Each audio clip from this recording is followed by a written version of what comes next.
Hey guys, now what we are doing is getting it all back together again. This is the brake caliper, and I've done this a time or two before and showed you how I do this. You can get a drill bit slightly smaller and put it in there, and you don't even have to put it in a drill and just work it around a few times, or you can get a chainsaw file. I have, there it is right there, this one. This is a 7/32, and it is a little bit smaller. A larger one would probably do better. And just roll it around inside there and take off the buildup and the tarnish, because it's not rust really. It's this is aluminum, so it's just that white metal or white deposit that builds up on the aluminum over time.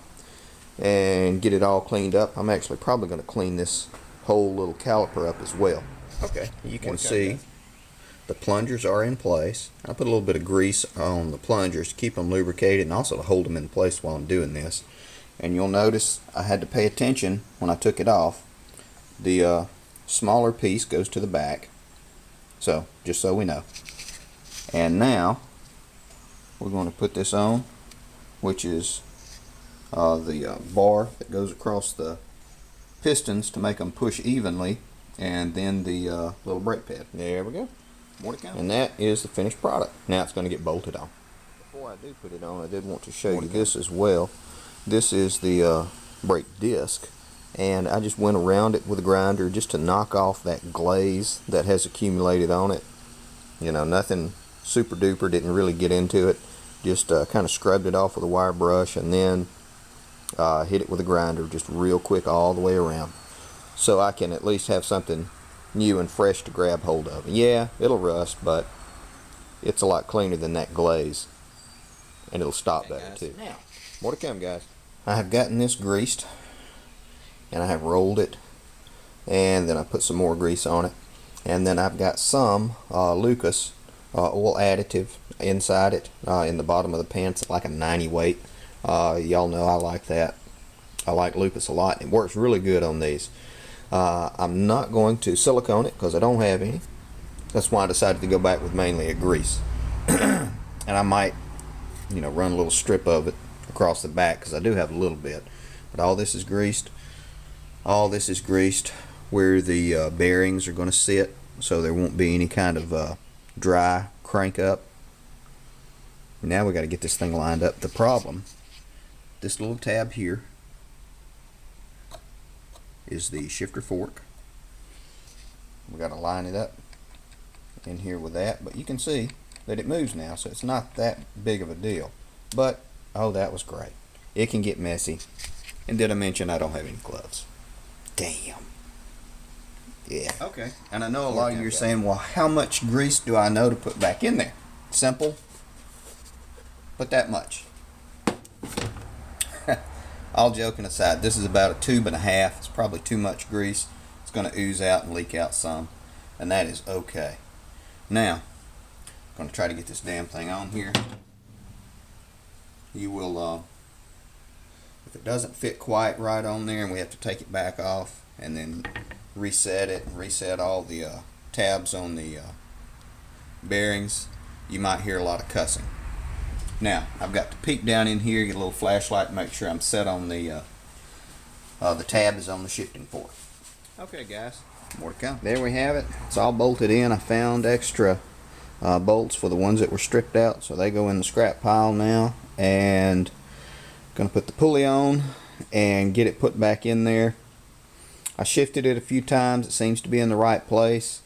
90% sure that it's in the right place. If not, take it back out. And I've shifted it into neutral, and it stays in a neutral position and nothing rolls, and then I can shift it into a forward gear, and the axles do move. So like I said, I'm pretty sure that it is on it. Sometimes you can have it right beside it so it pushes it one way, but I've gone both ways up and down that shifter bar. So I think, like I said, that I've gotten it in the right spot. But we'll find out.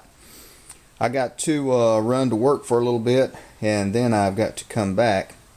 So I'll be gone for a few hours, and hopefully you'll see this thing running. Okay, great.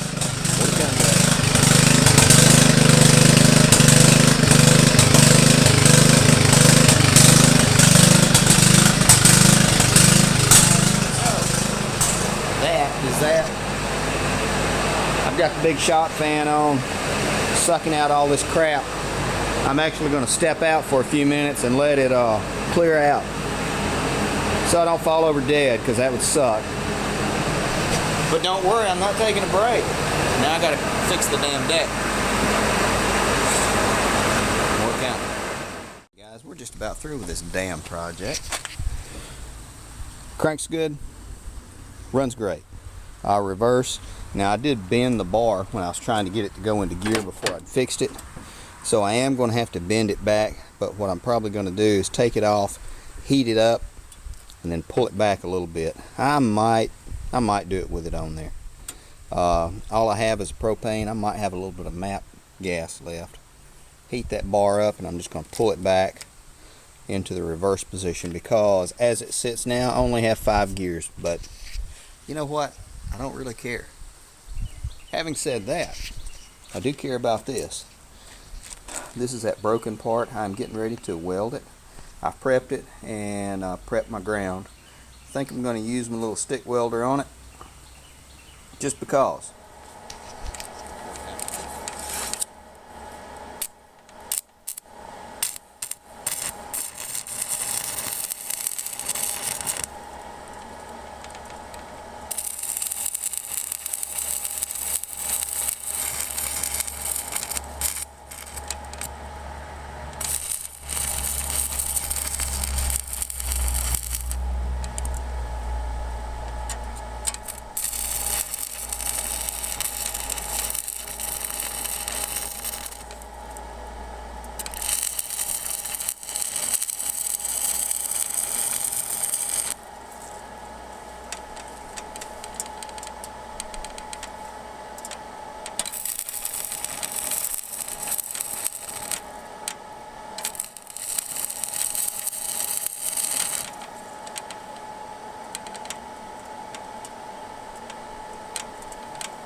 There we go.